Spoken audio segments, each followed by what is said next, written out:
क्या आप जानते हैं कि वर्ल्ड वॉर 2 की तबाही के बाद जब जापान बिल्कुल टूट चुका था,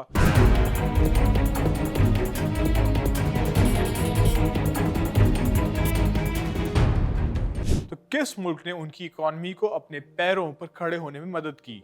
और आज एनिमे के क्रेज से लेकर मैरीटाइम डिफेंस और बिलियन डॉलर इंफ्रास्ट्रक्चर प्रोजेक्ट्स तक जापान और पाकिस्तान एक दूसरे के साथ इंटरडिपेंडेंस बढ़ा रहे हैं। आज की इस वीडियो में हम डाइव करेंगे एक ऐसे अलायंस में जो खामोशी से बिल्ड हो रहा है।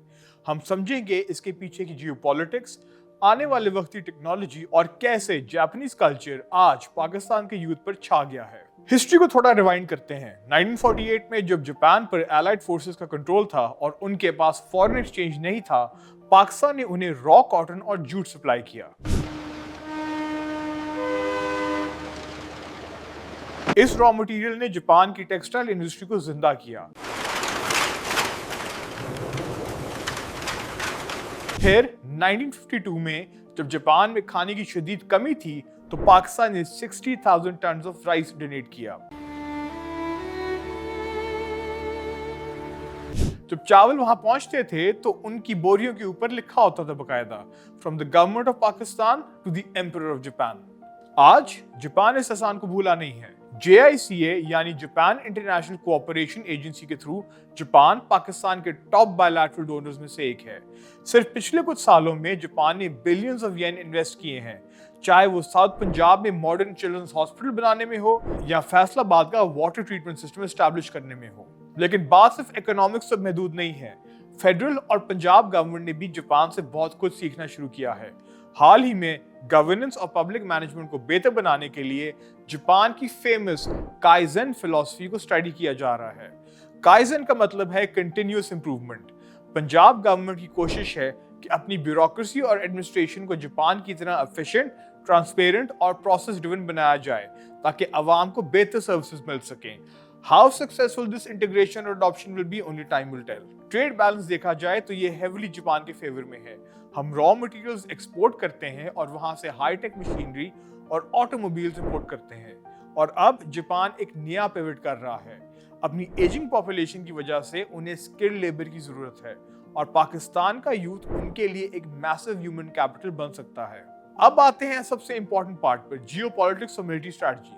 पाकिस्तान और जापान दोनों को एक चीज बहुत स्ट्रांगली चाहिए, सिक्योर मैरीटाइम रूट्स। जापान की एनर्जी नीड्स और एक्सपोर्ट्स का एक बहुत बड़ा हिस्सा इंडियन ओशन से गुजर कर जाता है। इसलिए दोनों मुल्कों के दरमियान डिफेंस कोऑपरेशन तेजी से बढ़ रही है। एंटी पायरेसी ऑपरेशंस और मैरीटाइम सिक्योरिटी को इंश्योर करने के लिए पाकिस्तान नेवी और Japan maritime self defence force regularly joint exercises करते हैं। जब बात इंटरनेशनल वाटर्स को सिक्योर करने की आती है तो दोनों की स्ट्रैटेजी बिल्कुल अलाइन करती है। दोनों मुल्क जानते हैं कि फ्यूचर में किसी भी रीजनल एग्रेशन या सप्लाई चेन डिसरप्शन को काउंटर करने के लिए नेवल सुपीरियरिटी और अलायंसेस कितने जरूरी हैं। मिलिट्री और इकोनॉमिक से हटकर दोनों मुल्कों के दरमियान एक खूबसूरत बोटैनिकल डिप्लोमेसी भी चलती है।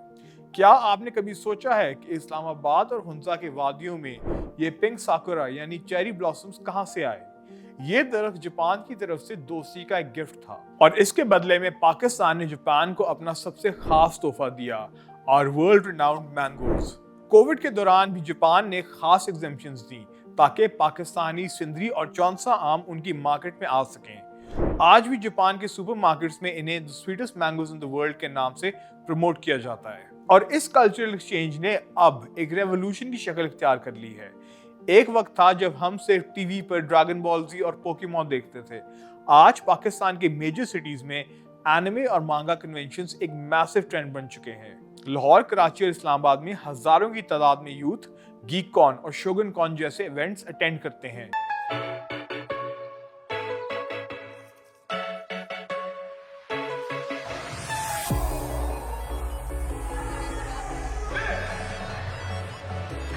ये सिर्फ एंटरटेनमेंट नहीं है, ये एक पूरी कम्युनिटी और क्रिएटिव एक्सप्रेशन का जरिया बन चुके हैं। इसके अलावा मार्शल आर्ट्स, हाइकू पोइट्री और इकिबाना पाकिस्तान में कई दहाइयों से प्रैक्टिस किया जा रहा है। लाहौर में सुगेट्सो लाहौर स्टडी ग्रुप के जेर तमाम मौसम बहार के हवाले से इकिबाना नुमाइश। मेहमान खुसूसी थे जापानी सफारतकार मिस्टर आका मार्सो सोची। नुमाइश में गंधारा, टेक्सला और मेहरगढ़ की तहजीबों को फूलों में परोकर इस खूबसूरत अंदाज में पेश किया गया कि जापानी मेहमान भी दंग रह गए।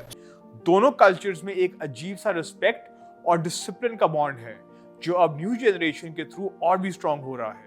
पाकिस्तान और जापान का ये सफर सिर्फ डिप्लोमेटिक हैंडशेक्स तक महदूद नहीं है, ये एक ऐसी पार्टनरशिप है जो नेचुरल डिजास्टर्स में एक दूसरे की मदद करने से लेकर ग्लोबल सप्लाई चेन्स को सिक्योर करने, एडमिनिस्ट्रेशन को एफिशिएंट बनाने और अब पॉप कल्चर के जरिए यूथ को कनेक्ट करने तक फैल चुकी है। फ्यूचर में जब क्वांटम कंप्यूटिंग और एडवांस्ड एआई का दौर आएगा, तब इस टेक्नोलॉजिकल और स्ट्रेटेजिक अलायंस की अहमियत और बढ़ जाएगी। आपका इस बारे में क्या ख्याल है? क्या पंजाब और फेडरल गवर्नमेंट को जापान के टेक और मैनेजमेंट मॉडल से और ज्यादा सीखना चाहिए? नीचे कमेंट्स में अपना पॉइंट ऑफ व्यू जरूर शेयर करें। Until next time, stay curious.